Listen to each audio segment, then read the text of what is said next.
Okay, welcome everyone. Thank you all for joining us tonight. Tonight we're learning Le'ilun Nishmat Rabbi Avram ben Chaim Yehuda and Rabbi Cheskel ben Rabbi Avram, as well as Le'ilun Nishmas Moshe Yehuda ben Yaakov HaKohen, my chavrusa that was nifter. This is his 13th yahrzeit. It was yesterday, so we're learning Le'ilun Nishmasai as well.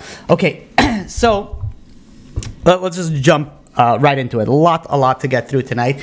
Amazing things, and you'll have to bear with me a little. Not too much, but a little bit of holding along. So, the first thing I want to touch upon is that Chanukah is very interesting because Chanukah is one of the most celebrated Jewish holidays. I'm not talking about from the Orthodox side, because from the Orthodox side, celebrate all the holidays, but I'm talking about from the secular side. From the secular side, Chanukah is a very celebrated, holiday, and it's interesting because when you start looking into the reasons of why it is celebrated, it's kind of contradicting to the people that are celebrating it, because the miracle of Chanukah is the story about how the Greeks, the Yavanim, they wanted to destroy not the Jewish people physically, but spiritually. They wanted to destroy the Chachmas Torah. They wanted to destroy the Torah wisdom. They wanted to establish secular knowledge. So it wasn't about killing the Jews, it was about getting the Jews to leave Torah and become secular. And the outcome of the story is the Jews won. They stayed strong in their religious belief, and they overcame all the obstacles that came along with that. So when you think about it, the secular people, the ones that are not listening to the Torah, are the ones that are celebrating the holiday about listening to the Torah, which is something that's very interesting, which begs us to start questioning, there must be something over here that we're missing over here. There must be something special about Chanukah. It is true that you can say that Chanukah coincides with other secular holidays, so Jews want to be involved, and that's why this picked up, and it's possible that that's a strong part in it as well. But we want to go and focus and tap into the inherent power of Chanukah, which most of us, I would say, secular, not secular, anything in between, Orthodox, has very little understanding with it. So, to start, we are going to start with the topic of the blame game. Now, the blame game, the idea behind the blame game is as follows, that when something goes wrong, we tend to feel threatened. So we want to defend ourselves, and you can either do that through scapegoating or shifting the blame elsewhere. Of course, this approach does not solve a thing. It's not beneficial, it's not helpful, but it helps the person that's going through it. It kind of gives them a little bit of an excuse to a certain degree for whatever it is that they're doing wrong. Now, what's the blame game? That is, instead of me being at fault for something that I did wrong or I'm involved with doing wrong, I blame it on this person. I blame it on my parents. I blame it on my teachers. I blame it on my boss and my friends, on the bully from high school, on my neighbor, and anybody and everyone in between. Sometimes it's my spouse. Sometimes it's my children. Sometimes it's everybody else but me. This takes away the accountability. Sometimes it's true. Sometimes they are to blame, the other side, let's call it. But most of the time, or at least a nice big chunk of the time, it's a complete fabrication. And the one thing that is certain is that everyone, at one point or another, played the blame game. They played the game where they pass over the blame and it's not their fault. This could either be on a personal, a micro level, or it could either also be on a macro, a political level. And this is where I want to go and speak a little bit about current events to see how this plays in the macro and the political level, and how you see it from the news angle, from the presidential, from how the government is handling it, and it gives us a little bit of understanding of what's the background to it, and then we'll explain how to overcome it. So when you look at the Israel-Gaza war, there is a lot of misrepresentation of the facts. This is a majority to the shifting of the blame from Israel, or from Hamas rather, to Israel. And the idea behind it is quite a simple one, that if we can put the blame on somebody else's side, then if the blame is on the other side, then you know what? It's not so bad because it's not my fault. If it's not my fault, then okay, fine. I don't have to I don't have to take so much into consideration of it.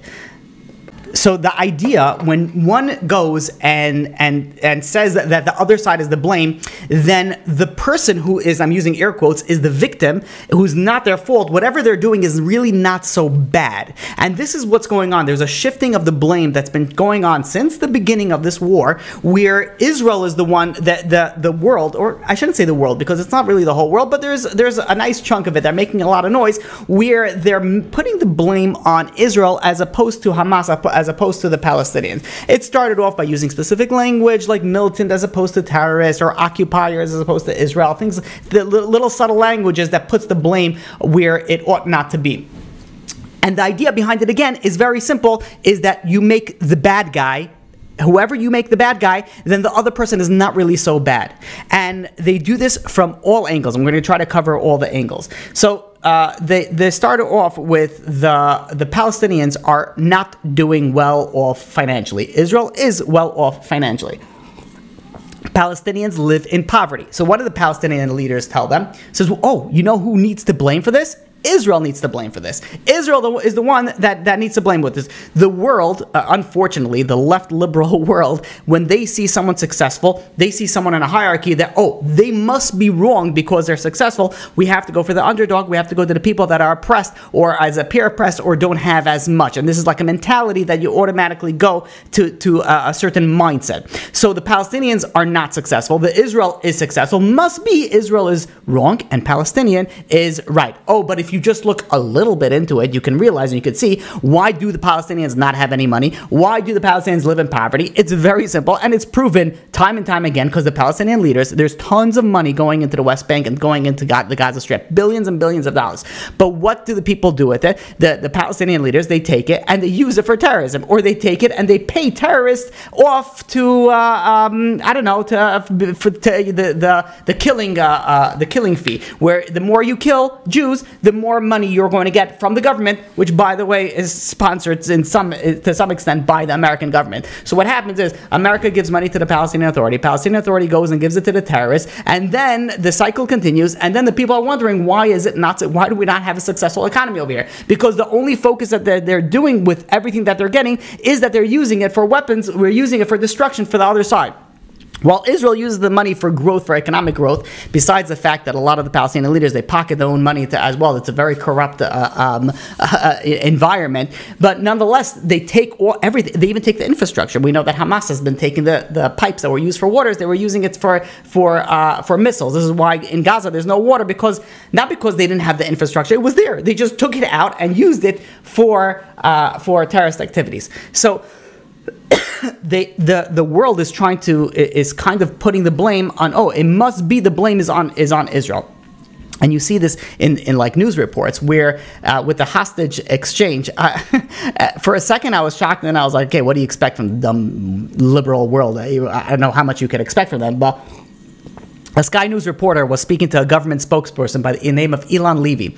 And the way that it was for the hostage exchange, which I'm sure you guys are all aware of, is that there was a 3-to-1 exchange, a ratio exchange, meaning that for every one Jew that the Hamas releases from their hostage, that they kidnap from their homes, Israel will release 3 convicted felons that are sitting in prison for a crime that they did. So the ratio is 3 Palestinians for one Israeli. So you know how dumb the world is that they spun it around?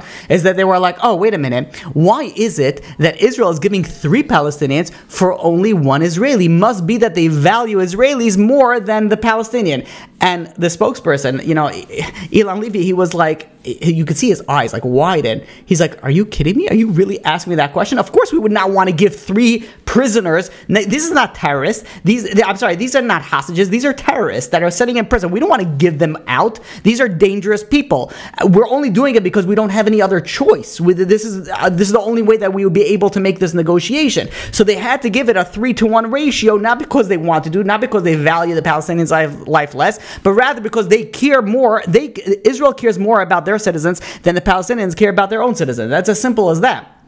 But you see how the news is switching it off. Why? Because even if Israel is doing something good, and even if Israel is doing something far better and far more than everybody else, they're going to switch it around and somehow turn it on you.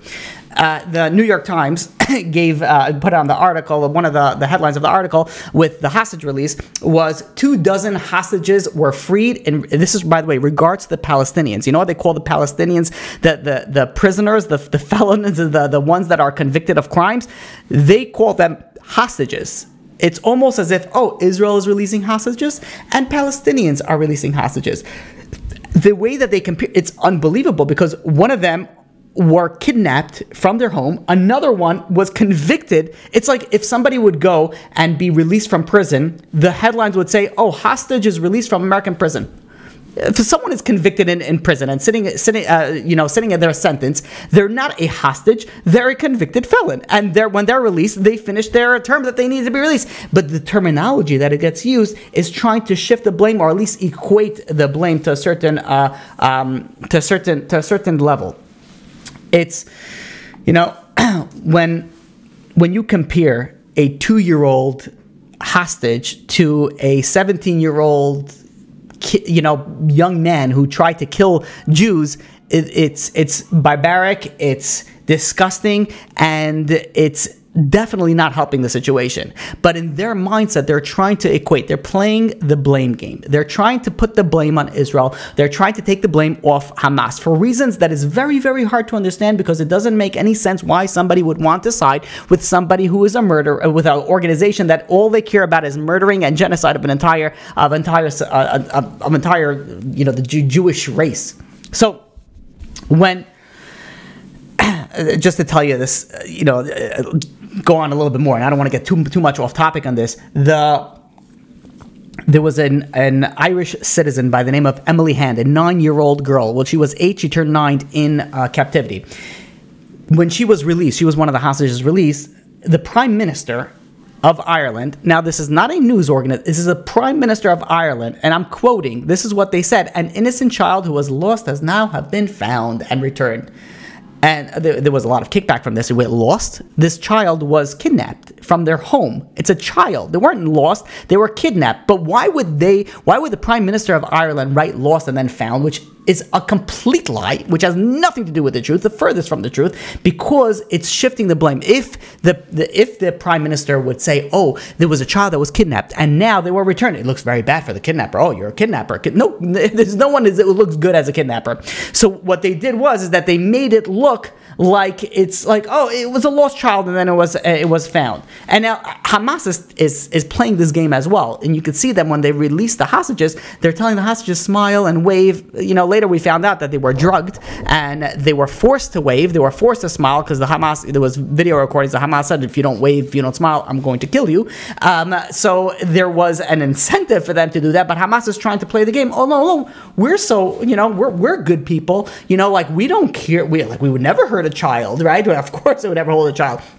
When you find out how they were held in captivity with only 2 hours, they were sitting in tunnels. They only had 2 hours of the lights being turned on. They had a minimal food to eat. That right now, when they're recuperating, they can't even have full meals. They have to slowly break because their stomachs have shrunk. They sometimes have to wait 2 hours to go to the bathroom. And the list goes on and on. They were held in the worst scenarios, but yet the world is trying to present that. Look, it's okay. It's almost like an equal playing field.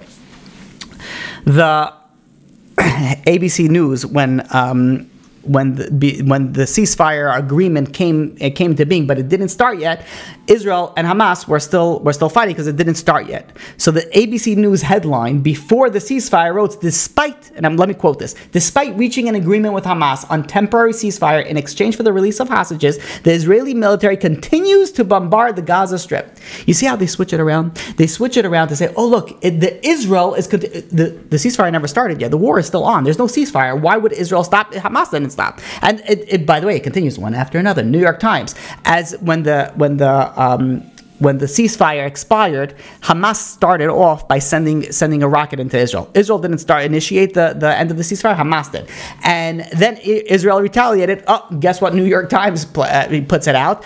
That the Israel military announced it's resuming its fighting, right? Because it's all on Israel. The same story going on and again and again. You see it from all different angles. They're all putting the blame where they feel they want the blame to be. Not honestly, not truthfully, but where they wanted the blame to be. again, if they want to side against Israel, so the blame goes on Israel.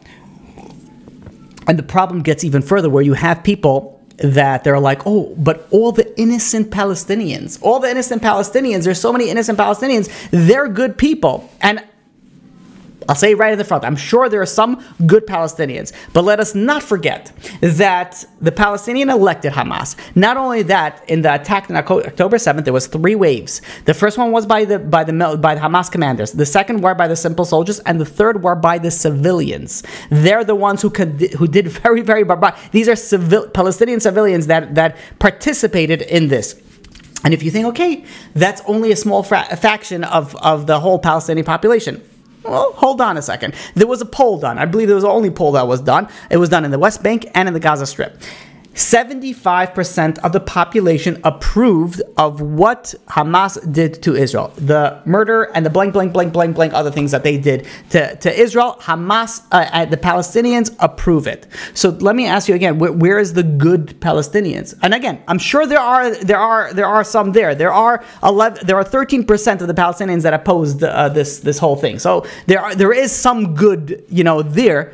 But the bulk majority, when you say, oh, there's so many innocent, majority of them are innocent, there's two-state solution, all this is not, you're not looking at the facts. To tell you even furthermore about the innocent, and this is something when I read, I usually don't have to do a double take because at this point, unfortunately, I don't get surprised anymore for what's going on. But Hamas and the Palestinian Islamic Jihad had to protect 12 hostages from who? From the civilians who wanted to kill the hostages. Like that, I had to I'm like, wait a minute. Like, did I read that correctly? I'm like, that's how bad it is over there. Okay, granted, things are changing, and you have the a lot of Palestinians, they don't want the Hamas anymore, but regardless, you cannot say that they're all innocent. You cannot say that they're all innocent. Even there was one hostage that ran away, a Russian citizen that ran away, and he was 4 days. He was trying to get back to Israel. He didn't recognize the area. But how did he end up getting back? He ended up getting back not to Israel, meaning to Hamas captivity, because civilians found him and they brought him back to Hamas. The way that the world is going to look at it, and the way the world is representing this, is only, you could only point to it. They're trying to shift the blame. It's not honest reporting. This is not truthful. They're trying to shift the blame. And you have this I believe came out today, that Harvard and MIT and Penn State, they were all asked the following question under oath in a congressional hearing on anti-Semitism. And I'm going to quote for you the question. And the question is, does calling for the genocide of Jews violate your university's code of conduct and rules regarding bullying or harassment? Right? So basically, is it bad to call the genocide of Jews? And the representative, Elise Stefanik, was so shocked by the responses that she had to ask the question multiple times, because the responses that they got under oath from the president of Harvard, of MIT, of Penn was, well, it depends on the context. It's whether the speech turns into conduct, which is the dumbest thing I've ever heard. So it's only considered bad if they actually commit genocide? Like, that's literally question one. Is it bad to kill an entire race? And they were like, well, it depends on the context of it. It really doesn't depend on the context of it.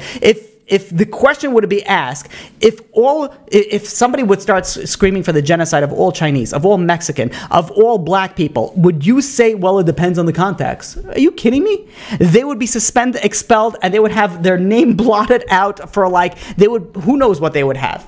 So if it's a Jew, okay, then it depends on if all the Jews must die, well, then it depends. But if you say all the Mexicans, all the Chinese, all the black, oh no, that's a problem. See, the issue is the double standards that everyone has. And why is it that people are having double standards? Because they're trying to place the blame where they feel that they want the blame to be placed. And this is consistent throughout all the left mindset. It's consistent throughout the majority of unfortunately, the left population. And I'm going to explain it a little bit more. We're going to get a little bit more detail, and then we're going to get into Chanukah and how we get to overcome it. Obama, his response, which we didn't get to speak about, was a disgusting response, which is not a legitimate response at all, because his response is not that it's wrong, but it's completely inappropriate. In his response, we will have to look at the broader picture, right? So this is his response after the October 7th massacre. He said, we have to look at the bigger picture. Why do we have to take in the whole truth? And he said, this is his quote, everyone is complicit to some degree, meaning that no one is innocent. Both sides have contributed to the crisis. Let's try to understand this. There is a terrorist attack, the worst terrorist attack that the Jews had since the Holocaust, in one day, this October 7th. Former President Barack Hussein Obama, _Hussein, comes out and says, no one's innocent. No. Yeah, people are innocent. The people that were murdered in their home, they're innocent, right? The people that were said, there are plenty of innocent people over here. Why is Obama all of a sudden saying, no, we have to look at both sides? First of all, what he's saying is not factually wrong, because any conflict, you could say you have to look at both sides. Did they say that by George Floyd? No. Did they say that by 9/11? No. Why? Because it's inappropriate. But for some reason, when it comes to Jews, that's when it's appropriate to say that. The idea is that he was trying to shift the blame.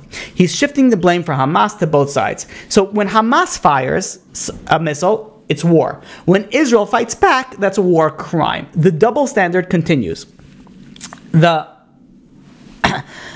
While we're speaking about Obama, might as well speak about Osama. So now it went down. They shut it down actually pretty quick. But a few weeks ago, they came out. There was a wave on one of the social medias. I think maybe it was TikTok. I don't remember which one. One of the social medias where where ignorant American, dumb American, I don't know if you want to call them kids, young adults, they were reading Osama bin Laden's letter to America. And I'm not going to go through the whole thing. At one point I thought we don't have the time to it. But the Osama bin Laden wrote a letter to America regarding why he did regarding the 9/11 attacks, where it killed over 3,000 Americans.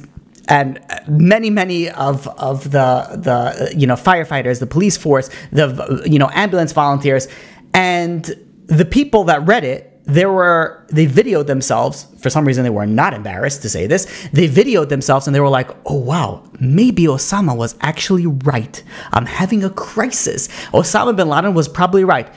Like, you're American. You're living in a country that people before you not that long ago died so that you could sit here and be here safely. You're like the lack of a karsatova, the lack of gratitude. But how are they not embarrassed to say oh yeah, Osama bin Laden was maybe he was right. Maybe he was right. So let me just give you some point. What was the whole letter? That I'm not going to go through all the details. We're going to go through it very briefly. Osama bin Laden explains why we're fighting against America, because you attacked us. What do you mean that America attacked, Osama bin Laden? He's referring to Palestine, Israel. He says why? Because you help and support the Jewish people. You help and you created the state of Israel, and that is one of the greatest crimes. And the creation of Israel, he says, is a crime which must be erased. And then he goes on in the letter saying that the people of Palestine are pure Arabs. It's the Muslims that are inheritors of Moshe Rabbeinu, which is, you know what he said? He said that the Muslims are the real Torah inheritors. I don't know how dumb people can be, because if you just look at the day, Israel, the Judaism started about almost 2,000 years before Islam even came into being. So where is it that all of a sudden Muhammad came around and then switched everything around? Based off what? There is no factual evidence, even from their side, to prove it. Even from their side. So, but he goes on and on, spewing a few other lies that, of course, these teenagers or whatever, these young adults that are reading it have no idea, because you look at it and he's saying that the real owners of the land is the Arab population. The majority of the Arabs that lived in Israel before Israel became a state in 1948 were not indigenous to the land. They came from outside, because Jewish people put a lot of money into Israel, and there was a lot of economic opportunity. So the Arabs from nearby countries, they said, okay, there's an economic opportunity. Let me go in over here. And this started happening, about 200 years ago. So they started coming in. They start coming in from all different angles for economic opportunity. They weren't indigenous to the land. I'm sure there were Jews and Arabs that were indigenous to the land over there, but it wasn't the majority of the population. So idea behind this letter, is, there's many ideas behind this letter, but the point that I want to bring down is where you have the foundation of this letter is that Israel is wrong. Like, Osama bin Laden attacked America because of Israel, because of what's going on in Israel. So people that are agreeing with this letter, what they're really saying is that Israel has no right to exist. Israel should be destroyed. This is their mindset. They're like, oh, so what's happening? This letter just didn't happen to miraculously just come out into being just now. It's been around for a long time. But people are trying to shift the blame. And people are trying to say, oh, you know what? Osama bin Laden, he wasn't wrong. He was right for what he did. Again, how can you be normal and say that? I don't know. But people are saying that the same way that they're saying that Israel is wrong for what they did and Hamas is right for what they did. Again, these are people that need to be checked into mental institutions. It's as simple as that, or they just don't know the facts. It's either one or the other. Well, there's actually a third thing, that they are anti-Semitic. I guess there's three options. So why is it that people in this generation can say that someone like Osama bin Laden, a terrorist who killed many thousands of innocent people, is right? And the answer is, well, one of the answers is that we live in a generation that is never at fault. We live in a generation that it has there's no punishment for this generation. Like, there are people that do not work a full-time job because they're lazy. It's as simple as that. In 1958, the percentage of men that were working was 98%. In 2022, it was 89%.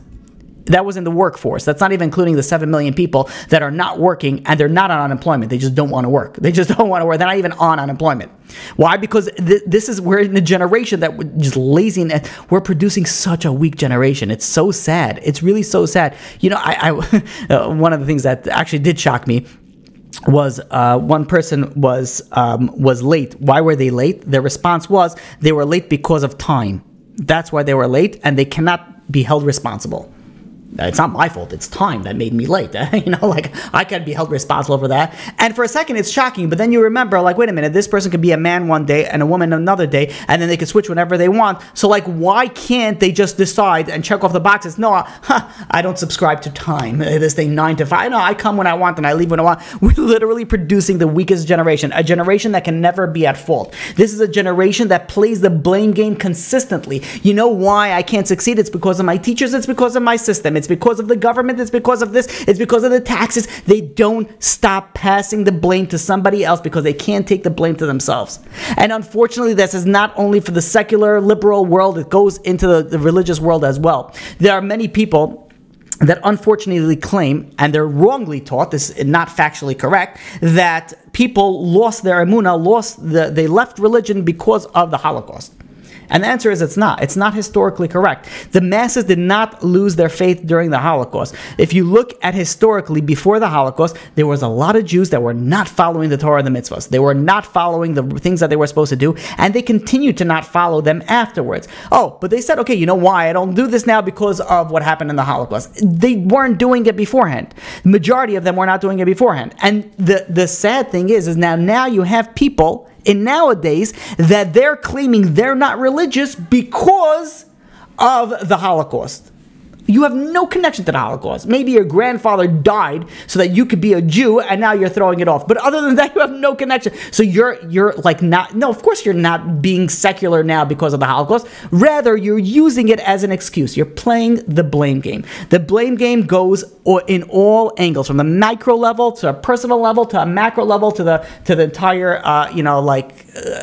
country outlook. Who's countries that are at war. We see this with Esav. Esav was somebody who also played the blame game. Esav was angry when Yitzchak gave the brachas, the blessing, to Yaakov. And the Torah describes how Esav was going on a warpath. He wanted to kill Yaakov. He wanted to kill Yaakov. The only reason why he didn't kill Yaakov is because he realized that it's going to hurt. It's going to give anguish to his parents, and he didn't want to give anguish to his parents. But his rationalization was that he was at no fault whatsoever. Like, why? It's Yaakov's fault. He took the blessings from me. But wait a minute, didn't you sell it? There's a contract. You wrote down, you signed the contract that you're selling it. No longer belong to you. But yet he would not take responsibility. He passed the blame. You know who he ended up blaming afterwards? He ended up blaming his wives. He had wives that were worshiping Avodah Zarah. They were idol worshiping. He had idol worshiping wives. And he said, this is why I didn't get the blessing, because of my wives. So what did he do? He went and he married a daughter of Yishmael, Basmas. He ended up marrying a daughter of Yishmael because he thought this would be able to fix it. But what he was doing the same thing that many people do, many wicked people do nowadays, and many non-wicked people do nowadays, and that is they play the blame game. It's not my fault I'm like this, it's the other person's fault. It's somebody else's fault. People in this generation, especially this generation, we fail to take accountability for our actions. There was, in the 18th century, there was something called the Black Death of Childbed. This was where women were giving birth and they were dying within like 48 hours after childbirth. And it got worse and worse. In some places, it was over 70% of births, these women were dying. And this was the 18th century. This was the time when science was coming around. This was the time when people were looking into like the scientific world and people were trying to study what was going on. So these doctors were doing autopsies on these women in the morning and then going and delivering the babies in the afternoon. And one time, one of the doctors over there was doing research, and he was saying, he says, you want to know what's going on over here? He's like, you guys are doing autopsies. You're touching corpses in the morning, and you're not washing your hands, and then you're going to deliver babies. You're transferring the diseases. And they laughed at him. They laughed at him. For years, they laughed at him until, I don't know, maybe it was like 30 years later or something. They started washing their hands, and guess what? Like, the death stopped. The Black Death of Childbed just stopped. Because what we often do is we often try to point the finger and say it's somebody else's fault. It's not my fault. We don't tend to look at ourselves. It must be somebody else's fault that I failed. It must be somebody else's fault that I'm not successful. It must be somebody else's fault that my marriage is not working well. It must be somebody else's fault that X, Y, and Z is happening. We tend to forget to look into ourselves and to look into the mirror. The doctors, it was all their fault. Had they started washing their hands, this would not have spread. The diseases would not have spread. But the problem is that it can be our fault. We're the doctors. We're the ones that are doing good. It must be somebody else's fault. And this is the continuation of the blame game. We don't look at ourselves and we look at other people. So now let's take a look into Chanukah. And let's take a look into how this can help us in so many ways. I want to share with you something from Moshe Wolfson. He quotes now the Ma'ar Enayim. The Ma'ar Enayim quotes a Gemara in Shabbos, page 28a, that rules that if you have inferior wicks and oils, then those you could use for Chanukah, but you cannot use for Shabbos. Yeah, it has to be during the weekday of Chanukah, but whatever, we're not going to get into all that details. The point is that you could use inferior wicks and oils for Chanukah that you cannot use on Shabbos. And explains the Ma'ar Enayim that this is the same is true with Hashem's candles, meaning the neshamas, the souls. There are souls that don't get lit up by Shabbos. They don't connect to Shabbos. But those souls that don't connect, they can connect to the Chanukah candles. They can connect to where Shabbos couldn't do it, Chanukah can do it. The Pasuk in Bereshis tells us that Vayar Elokim Yisa'ar Ki Tov. Hashem saw that the light that He created was good. Now, when HaKadosh Baruch Hu created the world and He created the light, this is not referring to the regular light that we're referring to. It's something called the Or Haganuz. There was a special light, a light that would be too good for the wicked, and they would misuse it. So HaKadosh Baruch Hu, God went and He concealed the light. He went and He concealed the Or Haganuz. And this organ could either only be used for tzaddikim, and besides, when Mashiach comes, there's a lot of different aspects of this. We gave a whole class on this. Well, I think one of my first classes on Chanukah that I gave on Torah Anytime is about the Or Haganuz. But in regards to what we're speaking tonight, the Rokeach, the Maral, says that the Neros of Chanukah, that's where the Or Haganuz appears again, in the Neros, in the candles of Chanukah. This light, the light of Or Haganuz, is also not only regarding to Chanukah, but it's also something that refers to the light of Mashiach. Now, like we said, that when Mashiach comes, Hashem will return this light to the world again. Every Jew, every Yid has a Or Haganuz, has a hidden light inside his soul, inside his neshama. The desire of every soul to get close to God is inside. Even the Jews that are very, very far away from Torah and mitzvahs, they don't keep anything, there's a special light that can never be extinguished, and that's inside their soul. The pasuk in Tehillim tells us, in Tehillim chapter 121, verse 5, Hashem tzilcha al yad yaminecha. Hashem is like a shadow. What does that mean, a shadow? That however we act, Hashem responds in kind. When we light the Chanukah candles, Hashem lights His candles, meaning that what is Hashem's candles? That's our soul. When we light the Chanukah menorah, Hashem lights our soul, lights a special fire inside of us. And that's what the purpose of the Chanukah candles are. They light up the Haganuz. They light up the hidden fire within us. And Chanukah can do this in a degree that even Shabbos cannot. And it's very interesting. Explains Rabbi Moshe Wolfson that the weeks that Chanukah fall in two parshas, on Parshas Vayeshev and Miketz. Both of these parshas speak about the fire, the light of Mashiach. There's a story of Yosef and there's a story of Yehuda and Tamar. However, when you look at these stories, the light of Mashiach is concealed with them. And that's the Or Haganuz. Or Haganuz literally is the hidden light. It's the hidden light of Mashiach and the hidden light of the Or Haganuz, of the spiritual light. These are concealed lights. When Yosef HaTzadik, he was the greatest of one of the greatest of the Shvatim. He had, there's two Mashiachs. There's Mashiach ben Yosef and Mashiach ben David. We're not going to get into all the details on that. If you want to look into all the details, I gave 21 classes on Mashiach. You could go look at that in Torah anytime. Well, the Yosef HaTzadik is a descendant is going to be Mashiach ben Yosef. His own brothers didn't see that within him. The Shiftei Kad, they didn't see it. They didn't recognize his greatness. They thought that he deserves to be put to death, because his greatness was hidden. The Mashiach within him was the Or Haganuz, it was hidden. And Tamar also. Tamar was pregnant with parrots. From parrots comes Mashiach, the final Mashiach ben David. That's where the final Mashiach comes. The Or of Mashiach was also concealed within her. Yehuda had almost put her to death. The Or of Mashiach and the Or of the Haganuz is always hidden.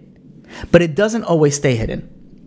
When Yosef says Ani Yosef, and he was the viceroy, when he was the second to the king, and he goes to his brothers, Ani Yosef ha'od avichai, all of a sudden the brothers realize his greatness. All of a sudden the brothers realize that everything he did until now was where it was leading him to, and he was indeed what he said he was. He was indeed great.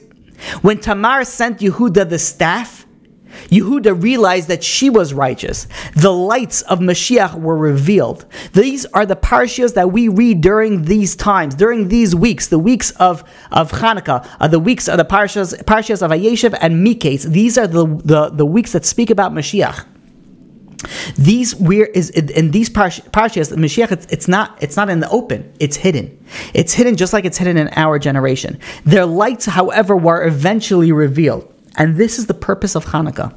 The purpose of Chanukah is to reveal the light within each and every single one of us. Because when Chanukah comes, we have to think about, wait a minute, why don't I have that desire to learn? Why don't I have that desire to daven? Why don't I have a stronger desire to do good? We start thinking we have a lot of questions that we could ask ourselves. As long as we don't pass the blame, as long as we're a little bit honest and we say, wait a minute, what's missing with me? What's missing in my life? Maybe I could be a better spouse. Maybe I could be a better parent. Maybe I could be a better employee. Maybe I could be a better Jew.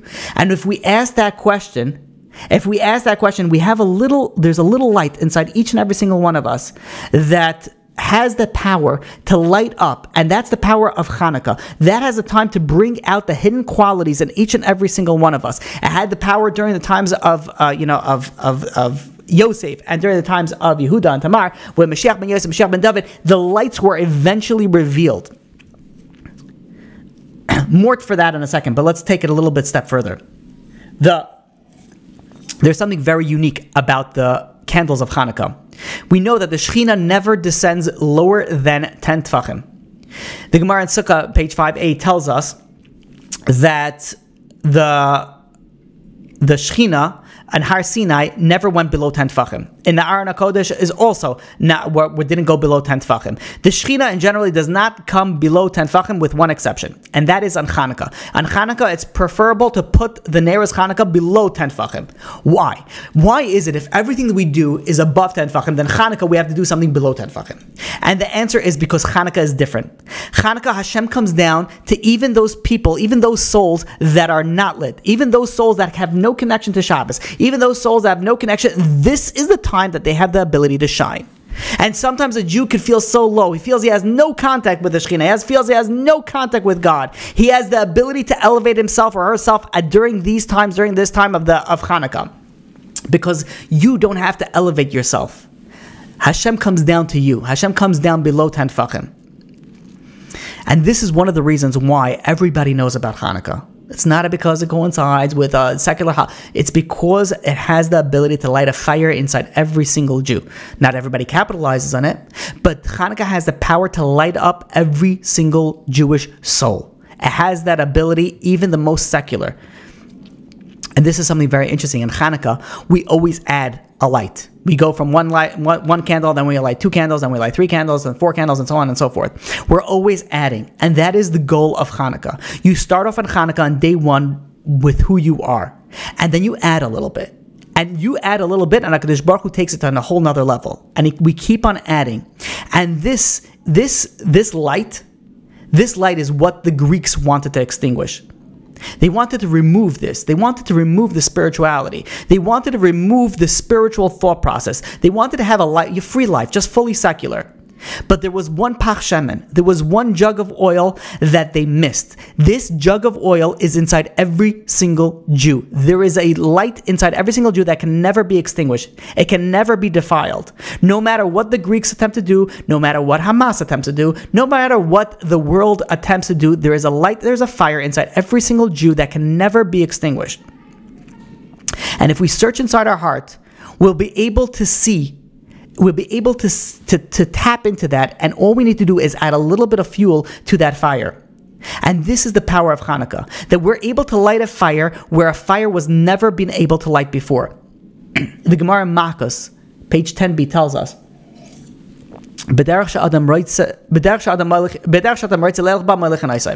a way that a person wants to go, that's the way that heaven is going to direct you. Meaning that if someone wants to lead a life of sin, heaven will lead you to that. Eventually you will succeed. I knew people, unfortunately, that they wanted, when they were younger, they wanted to do a lot of sins. But it was difficult for them. But they kept on trying, and eventually Hashem opened up the doors and they allowed them to succeed. But the same thing is on the flip side. That if somebody wants to do good, eventually, if you keep on trying, eventually Hashem will open up the door and will show you the path and will allow you to succeed in that. The Midah Tova of Hashem, the Midah Tova of Hashem is 500 times greater than the Midah Peranius. Meaning that if a person is trying to do good, Hashem is going to help you 500 more times than if he will help you sin.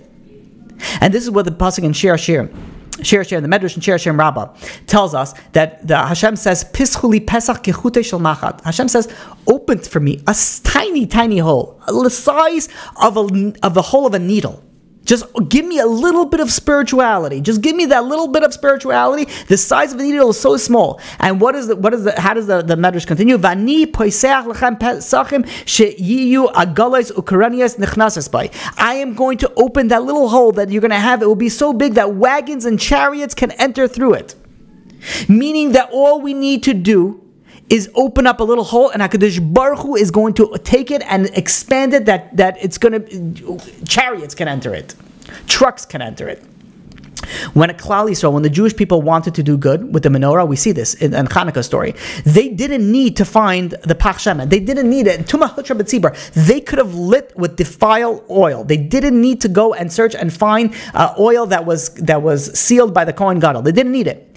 But they showed Hashem, we want to do good. And they had a strong desire to do good. You know what happens? If you have a strong desire to do good, eventually Hashem will help you.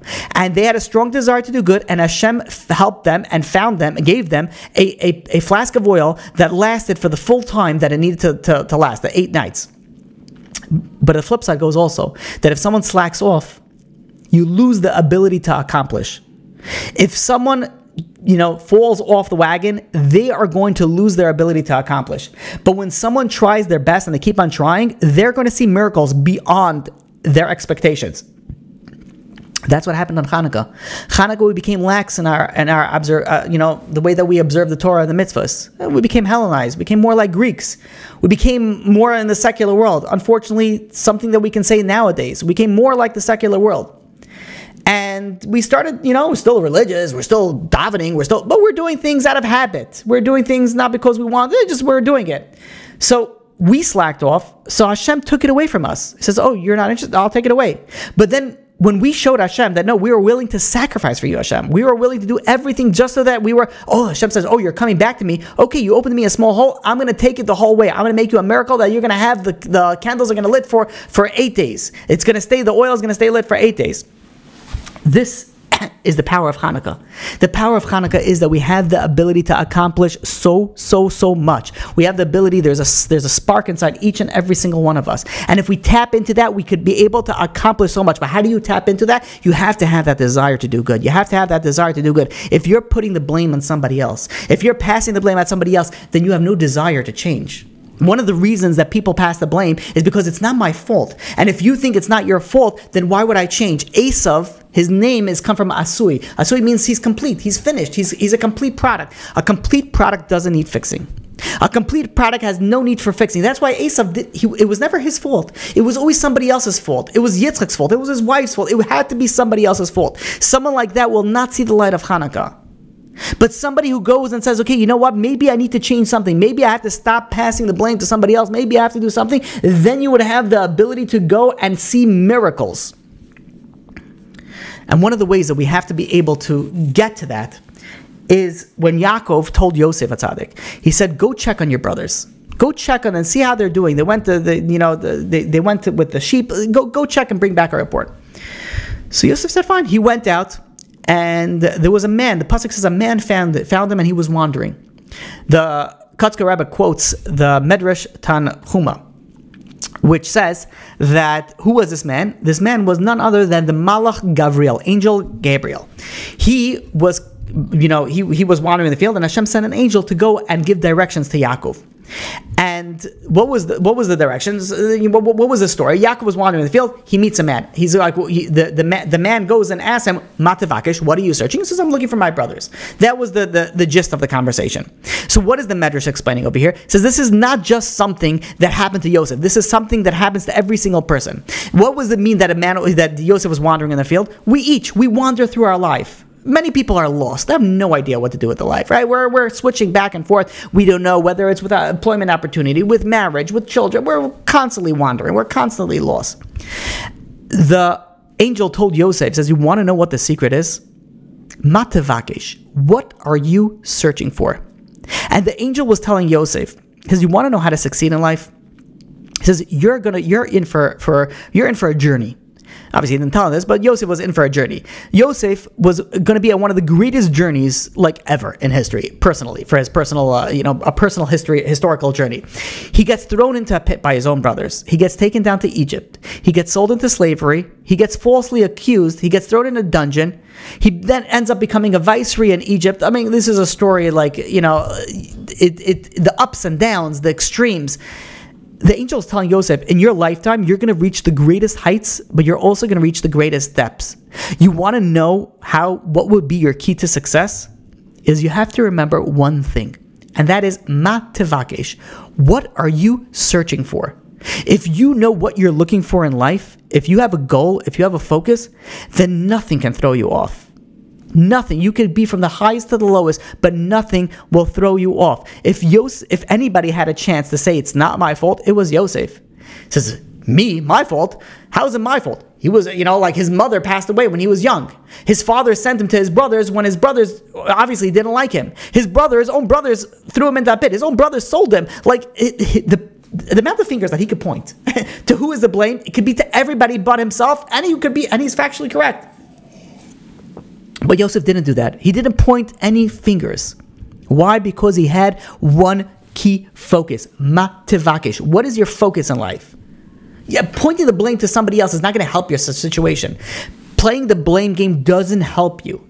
So he says, am I going to start pointing my fingers at my brother? It's from God. Am I going to start pointing at my owner who threw me in the dungeon because I did something right? I was tempted by his wife and I passed and then I still get punished? Like, it's not my fault. He could have said, not my fault. And Zelofer, this is not fair, every single day of his life almost, for the first 30 years, to a certain extent. But he didn't, because he wasn't passing the blame. He wasn't playing the blame game. And that's what the angel was telling Yosef. It says, remember these two words, ma tevakesh. If you hold on to that goal, nothing is going to throw you off. And I want to share with you something from our friend.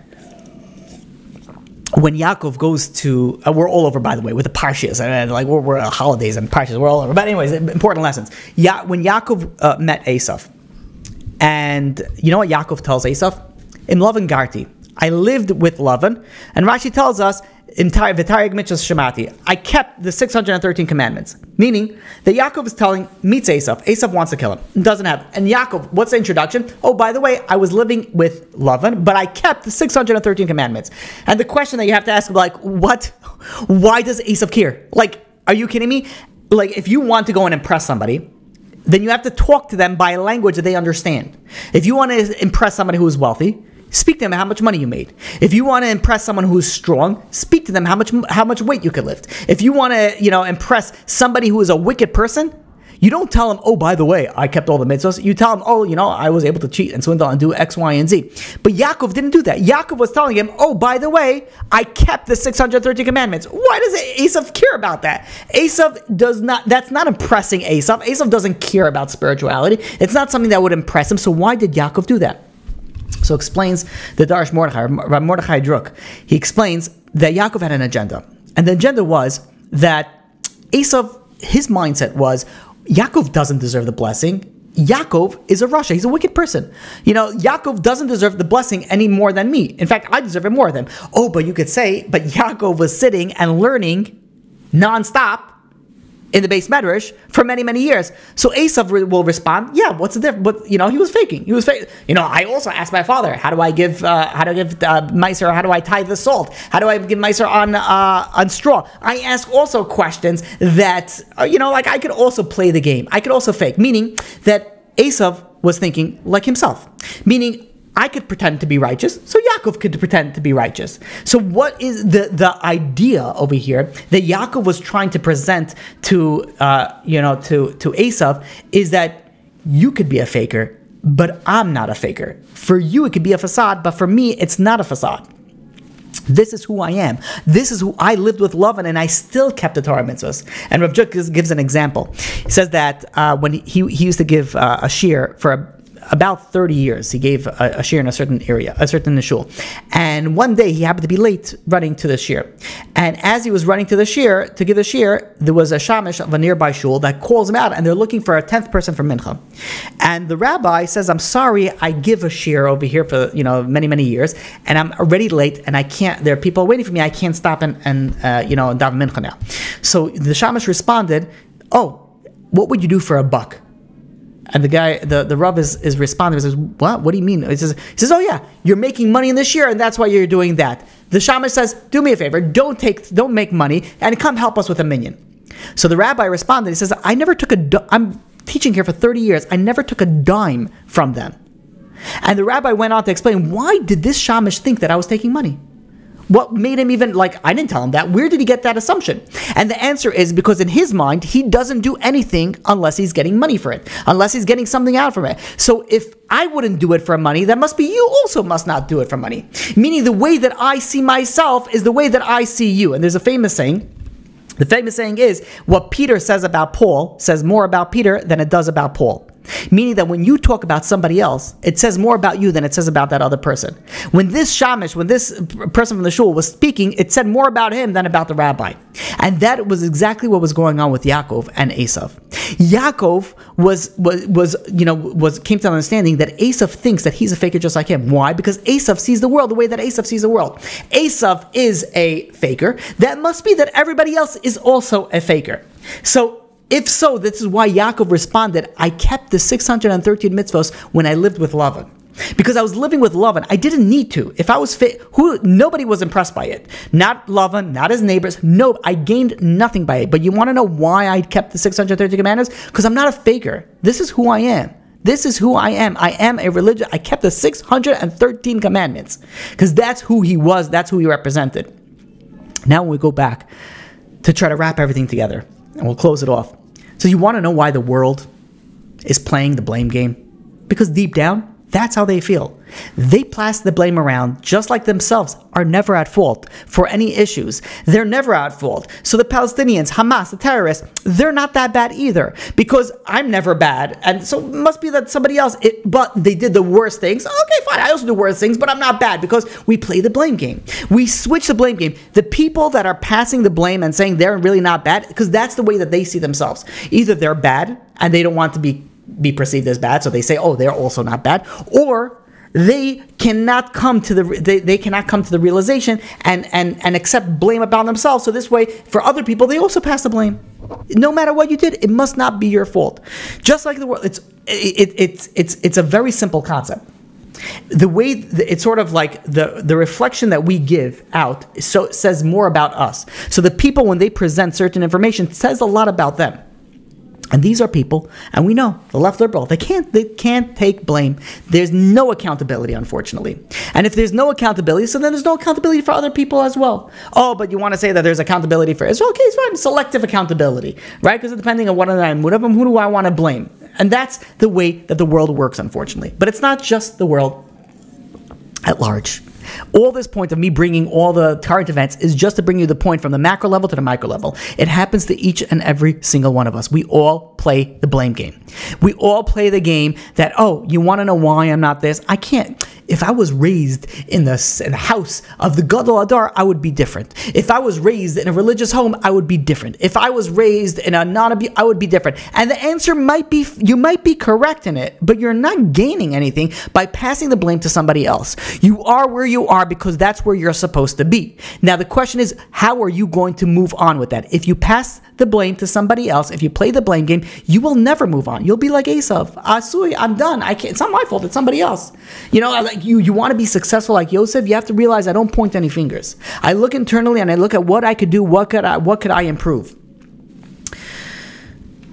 And this is the power of Chanukah. Because the power of Chanukah, the reason why we pass the blame is because it's easier. It's difficult to change. It's difficult to do something. It's difficult to change who we are internally and objectively. It's so difficult for us to have that conversation with ourselves, to say, what do I need to change? What do I need to improve? It's much easier to say, no, it's okay because, this is my community. Everybody dresses like this, so it's not such a big problem. Nobody goes and sits and learns, at night, so I don't either need to sit and learn at night. We have so many ways that we could pass the blame. We have so many ways that we could point to somebody else and not point to ourselves. And the reason is because it's difficult. But the secret of Chanukah is that even the most difficult, you have a hidden light inside of you that we have to tap into it, and we have the power in Chanukah.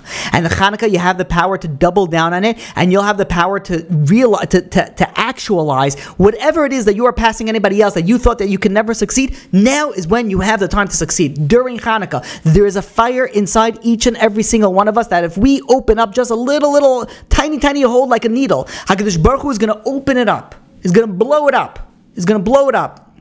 But we have to realize we have to have one goal and one focus. And that is, as the Malach told Yosef, Matavakesh, what are you looking for in life? What is your goal? We have to know that the reason, the purpose that we're put in this earth is not for physical pleasures. It's not for, it's so that we could accomplish a lot in the spiritual aspect. And this is why even the most secular is attached to Chanukah. They don't realize it, but deep down there's a special fire specifically that's ignited in Chanukah, because that's a time when Chanukah, when you could light from 10 tefachim below. HaKadosh Baruch Hu goes down to even the most secular. No matter how far you have fallen, no matter how low you have the power on Chanukah. So the bracha that I want to give each and every single one of us is to tap into this power of Chanukah. And when we tap into this power of Chanukah, we will uncover the light. And when we uncover the light within us, we can also uncover the light of Mashiach, which is also hidden. And the light of Mashiach, and with the light of Chanukah, we'll be able to see the end of this galus, the end of this war, and the Geula b'mehera b'yameinu. We will say Kapitel Tehillim like we always do, and then we will open up to any questions. Kuf Lamed, chapter 130.